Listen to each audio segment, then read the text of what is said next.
Hi, ಇವತ್ತು ನಾನು ಶೇಂಗಾ ಉಂಡೆ ಮಾಡ್ತಾ ಇದ್ದೀನಿ. ಶೇಂಗಾನ ಚೆನ್ನಾಗಿ ಫ್ರೈ ಮಾಡ್ಕೊಳ್ತಾ ಇದ್ದೀನಿ.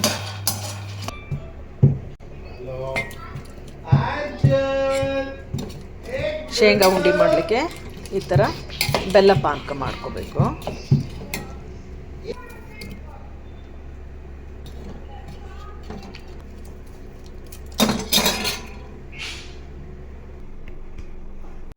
ಶೇಂಗಾ ಉಂಡೆ ಮಾಡಲಿಕ್ಕೆ ನಾನು ಶೇಂಗಾನ ಈ ಥರ ಪುಡಿ ಮಾಡ್ಕೊಂಡಿದ್ದೀನಿ, ತೊರ್ಲ ಬದಲ ಕುಟ್ಕೊಂಡಿದ್ದೀನಿ. ಅದಕ್ಕೆ ಒಂದು ಸ್ವಲ್ಪ ಕಡಲೆ ಹಿಟ್ಟನ್ನು ಹಾಕ್ಕೋಬೇಕು. ಈ ಥರ ಕಡಲೆ ಹಿಟ್ಟು ಹಾಕ್ಕೊಂಡು ಆನಂತರ ಸ್ವಲ್ಪ ಏಲಕ್ಕಿ, ಲವಂಗ, ಜಾಕಾಯನ್ನು ಕುಟ್ಟಿರೋ ಪುಡಿ ಹಾಕ್ಕೊಳ್ತಾ ಇದ್ದೀನಿ.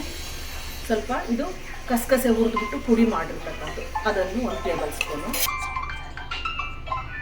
ಸ್ವಲ್ಪ ಒಣ ಕೊಬ್ಬರಿ ತುರಿದಿರ್ತಕ್ಕಂಥದ್ದು ಅದನ್ನು ಸ್ವಲ್ಪ ಮಿಕ್ಸ್ ಮಾಡ್ಕೋಬೇಕು. ಕಡಲೆ ಹಿಟ್ಟು, ಕಸಕಸಿ, ಏಲಕ್ಕಿ, ಲವಂಗ, ಜಾಕಾಯಿ, ಕೊಬ್ಬರಿ ಎಲ್ಲ ಮಿಕ್ಸ್ ಮಾಡಿಕೊಂಡು ಅದಕ್ಕೆ ಹಾಕಬೇಕು. ಇನ್ನು ಸ್ವಲ್ಪ ಹಾಕಬೇಕು. ಅದು ಈ ಥರ ಪಾನಕನ್ನ ನೀರಿಗೆ ಹಾಕಿದಾಗ ಅದು ಈ ಥರ ದುಂಡಗಾಗುತ್ತೆ ನೋಡಿ.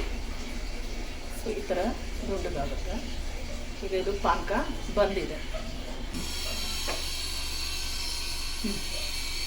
ಈಗ ಬೆಲ್ಲದ ಪಾನಕವನ್ನು ಸೋಸ್ಕೋಬೇಕು. ಕಸ ಇರುತ್ತಲ್ವ, ಆದ್ದರಿಂದ ಸೋಸ್ಕೊಂಡು ಕಲಿಸ್ಬೇಕು.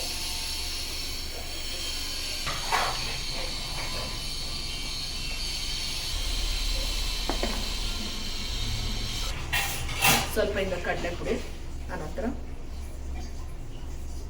ಸ್ವಲ್ಪ ಈ ಥರ ಕೊಬ್ಬರಿಯನ್ನು ಹಾಕ್ಕೊಂಡ್ಬಿಟ್ಟು ಸ್ವಲ್ಪ ಈ ಥರ ತೊಗೊಂಡು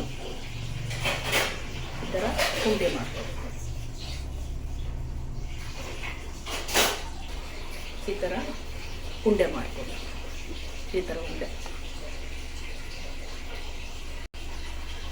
ಕೈಗೆ ಅಂಟಬಾರ್ದು ಅಂತ ಒಂದು ಸ್ವಲ್ಪ ಕಡಲೆ ಹಿಟ್ಟು ಹಾಕಿ ಸ್ವಲ್ಪ ಹಿಂಗೆ ಕೊಬ್ಬರಿ ಪುಡಿ ಹಾಕ್ಕೊಂಡು ಈ ಥರ ಉಂಡೆ ಮಾಡ್ತೀನಿ.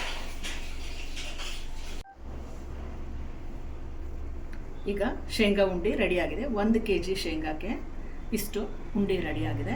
ಸೊ ನೀವು ಮನೆಯಲ್ಲಿ ಇದೇ ರೀತಿಯಾಗಿ ಶೇಂಗಾ ಉಂಡೆಯನ್ನು ಮಾಡಿ ಟೇಸ್ಟ್ ಮಾಡಿ ನೋಡಿ, ಲೈಕ್ ಮಾಡಿ, ಶೇರ್ ಮಾಡಿ. Bye bye. Thank you.